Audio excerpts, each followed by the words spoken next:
it's nice to be able to do creative work as well. And I also do have quite a lot of different styles, very easy loose styles. I use acrylics, oils, I even do abstracts and contemporary art for businesses and hotels. But on these particular ones, the concentration is on the actual bird, on the red African hornbill with the main part of the branch that it's sitting on and the highlighting of the light. And I wanted to achieve something in the background. Now, I could have done just completely plain, but I wanted the look of trees in the background, but that it's just like a photographic effect, like an airbrush, but see how it worked with oil paints. And obviously there's all shadows like a photograph in the background, and I just tried to get exactly that effect in the background with the light shining on different leaves and things, and it seemed to work quite well. The vervet monkey, this was the main feature of the monkey, and this shows like a forest in the background and misty. And the thing is, this monkey looked so innocent, and I called it Morning Blues, but in fact he'd stolen our biscuit supply for the day, about 10 packets of biscuits, and he had all of us running after him, and he was passing it to other monkeys and taking it up the tree. So don't kid yourself, he's not that innocent. Pictures, like for instance Black House View, which is a picture from Hainsbury Head right across to the Black House. If you walk along there, you'd see it right in the distance, but because I love that portion of the environment, and from that angle I just actually brought it right in and blew it up. That was the bit that I wanted to paint.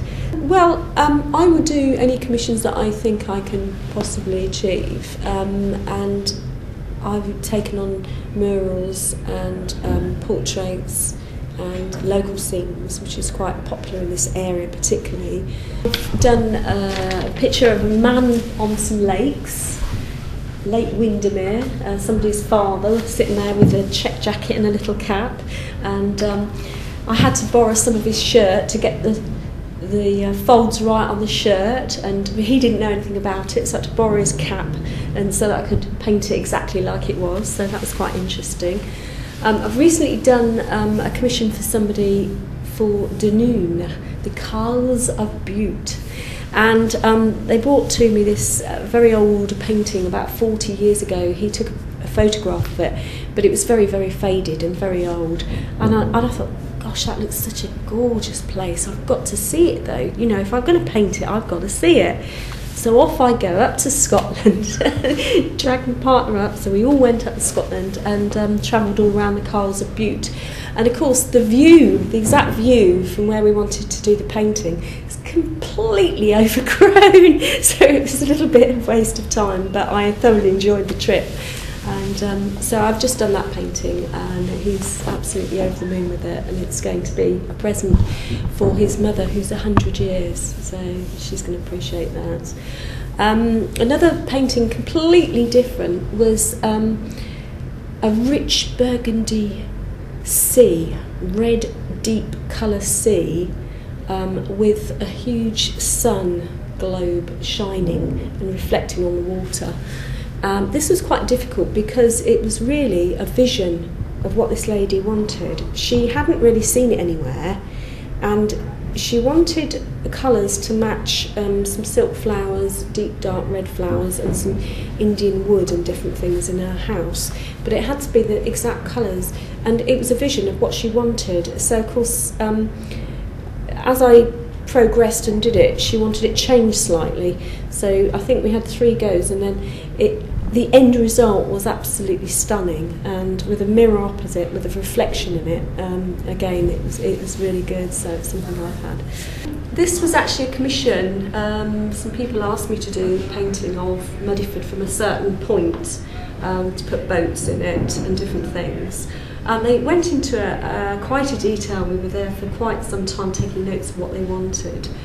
And I spent 6 months doing this painting originally, watching the tide go in, watching the tide go out.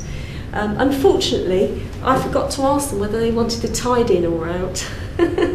But I got on to painting it, and when it was finished, I think I bowed out of it. My partner took it round to their house, and unfortunately, when he came back, he was slamming jaws and said, "Don't let me do your dirty work for you again," etc., etc. And I said, "Well, did they want the tied in then?"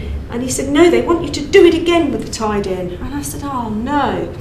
But it was a complete and utter joke. They just really, really loved it. And from that moment, I did limited edition prints. So we do a limited edition print of 50 in the large size. We also do a small one, which is probably to put behind glass, about 18 inches small one.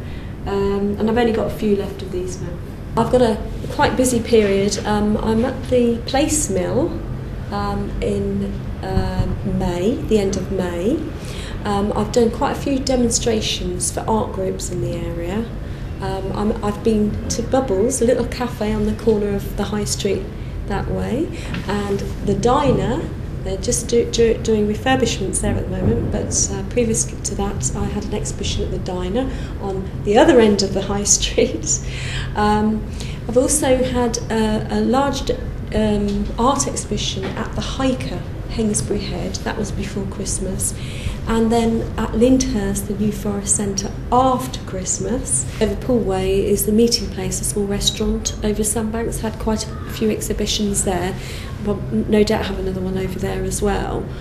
So I must say that one of the ones that's been most successful for me has been Regent Centre. Been there every year and really enjoy it, meeting all the local people from Christchurch, and it's somewhere where you can easily display the pictures each side of the Regent Centre. And of course you get teas and coffees there, and people come in to see the cinema, and so you have good fun while you're there as well. We've also got in line for some exhibitions further afield now. My partner Clive is due to come on board with me as my marketing manager, which is going to make things a lot easier for me from the end of April. And we are having exhibitions as far as Birmingham and Hertfordshire, Surrey, and so quite a few venues, and probably even abroad, so that would be quite interesting. I've got the Painting for Pleasure holiday, which is a painting holiday. That's run for 4 days, 4 nights, and that will be in August. It's a holiday. It is for people that enjoy painting. Beginners can go, or if they have been doing watercolour and never done oils or acrylics before, then it's also useful for them as well, or for people that want to pick extra tips.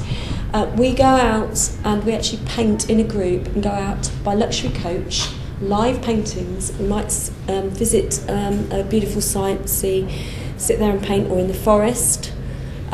If the weather's bad, then we would change and perhaps go to the Russell Coates Museum, etc.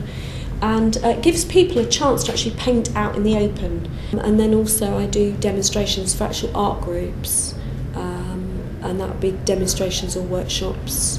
You're always looking to do new work or different work, new challenges. I've done wall murals, and I've even done my own decorating business and things like this. So there's always challenges coming up, and so I can't tell you definitely what my next challenge will be.